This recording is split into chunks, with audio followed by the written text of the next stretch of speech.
자, 그리고 오늘 우리가 해야 될 거, 콤마 플러스 관계대명사 쓰이는 거 있죠? 이 콤마라는 건 영어에서 얘가 콤마가 들어가는 순간 이 문장을 우리가 계속적 용법이라고 사용을 합니다. 이 계속적 용법이라는 게 나오게 된 이유는, 자, 다음 문장 한번 봐보세요.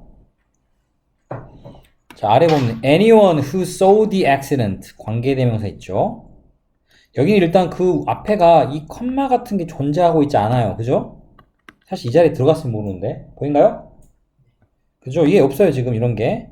그렇게 되는 경우는 이 관계대명사를 포함한 나머지 부분이 우리가 소위 말하는 앞에 있는 선행사. 여기서는 이 문장의 주어이자 여기에서는 선행사가 되는 얘를 이렇게 꾸미는 역할을 합니다. 그럼 해석은 그 사고를 보았던 그 어떤 누구든 이렇게 문장이 됩니다.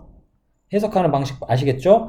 anyone을 이 관계사절이 이렇게 꾸미는 역할을 해요. 해석을 할 때도. 그러니까 해석할 때 여기서부터 먼저 하겠죠?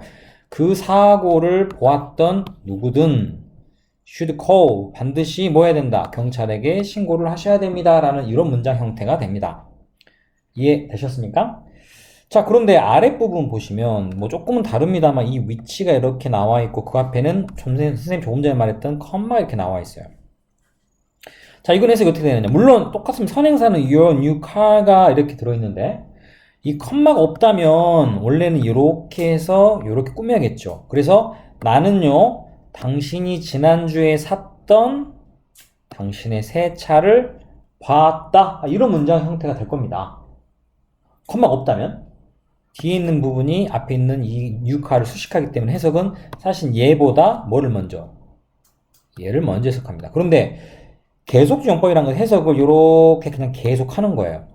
자, 해석은 다음과 같습니다. 나는요 당신의 새 차를 보았는데, 그런데 이 새 차를 가리키니까 당신이 그것을 지난주에 샀더라 라는 이런 문장이 됩니다.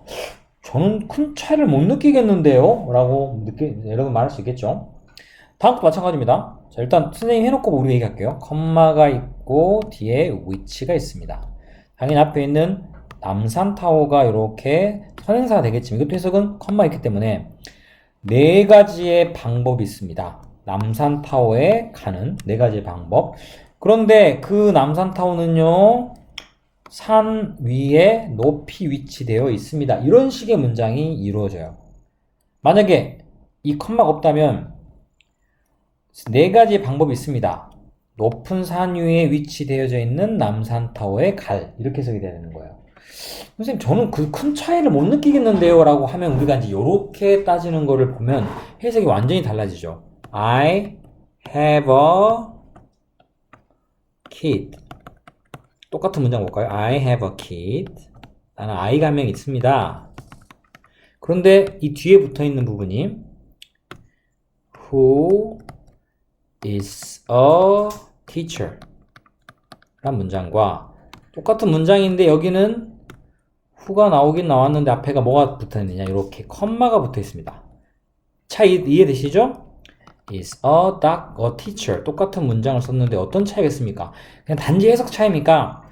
나는 아까 말한 것처럼 선생인 아이가 한 명 있습니다. 자기 아들이든 딸이든 자식이, 나는 선생님인 아이가 한 명 있다는 뜻이고, 아래 문장은 나는 아이가 한 명 있는데 그런데 그는 선생님이라는 뜻입니다. 그럼 이 말은 무슨 얘기냐? 위의 문장은 가능성이 아이가 한 명 이상일 가능성이 크죠. 반면에 아래 문장은 그냥 이렇게 쓰겠기 때문에 이 결론은 아이가 한 명입니다. 한 명의 아이밖에 갖고 있지 않아요. 여기서는 이런 문장이 됩니다. 이해되시죠? 나는 아이가 한 명 있습니다. 그런데 그는 선생님입니다. 이렇게 문장이 되는 내용이 되는 거예요. 이해되셨습니까? 요런 큰 차이. 자, 그런데 우리가 이제 이거는 사실은 큰 문제가 없어요. 아래 보면은 The surface of the moon 이라고 나와 있고, 자, 여기는 보세요. 컴마의 끝이 여기 있습니다. 보이시죠? 한마디로 요렇게 된 부분이 우리가 사용됐고 앞에 컴마 있기 때문에 이것도 역시 무슨 용법? 계속적 용법이라고 우리가 부르죠. 맞습니까?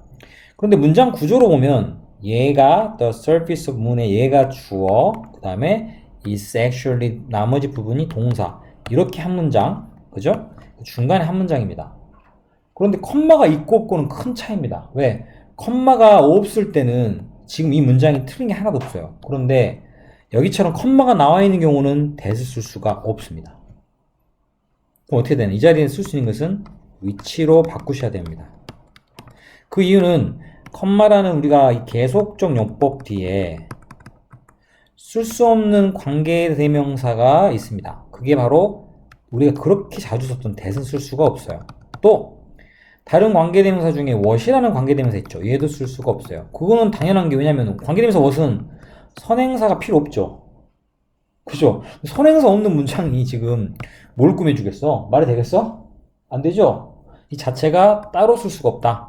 이 계속적 용법 뒤에 이 두 가지 관계대명사는 절대 쓸 수 없다. 라는 걸 머리에 약간 그 단어 외우듯이 외워두시는 게 좋습니다. 자, 그래서 여기서는 이 문장이 좀 틀린 문장이 되겠고, 그는요 가난 속에 삽니다. 그런데 그 가난이라는 건 말이죠, 그로 하여금 그의 꿈을 성취하도록 안간힘 쓰도록 이끌었다. 여기서 어때요? 틀린 부분 있나요? 물론 여기가 지금 예를 들면 뭐 which 앞에 컴마가 있고 선행사는 우리가 계산상 아마 이 poverty 빈곤, 가난이라는 것을 수식하고, 가난이라는 걸 선행사로 받고 있겠지만, 여기는 지금 대시 아니죠. 그래서 상관이 없습니다. 대시 쓰이면 틀렸겠지만. 이해되셨어요? 자, 뭐, 그런 정도로 알아두시면 우리가 쉽게 할 수 있을 것 같고요. 자, 일단 테스트 1하고 2 부분은 크게 이건 어렵지 않아요. 그냥 뒤에 그대로 적으면 되거든요. 나머지 부분만. 오히려 관계사의 계수정법은 우리가 영작 만들긴 되게 쉬워요. 그냥 컴마 뒤에다가 나머지 부분만 집어넣으면 되니까. 이해했나요? 무슨 말인지? 자, 일단 한번 해보시고. 그 다음에, 요거는, 잠깐만, 오늘 우리가 좀 시간이 앞에 거 하느라고 많이 걸렸네. 잠깐만요. 우리도 이거 좀 하긴 해야 되겠다, 그래도. 오늘 좀 문법을 좀 다 나가야 되겠다. 여기 관계사는 다 나갈 겁니다. 잠깐만요. 그러면, 선생님 여기까지 하고 잠깐 브레이크 할게요. 브레이크 하고, 그 다음에 우리가 뒤에 거를 마저 나가겠습니다. 그럼 됐죠? 오늘은 다른 것보다 이 문법을 조금 더 나갑시다. 여기까지는 좀 관계사 관련돼서 다 같이 해버리는 게 나을 것 같으니까. 자, 알겠습니까?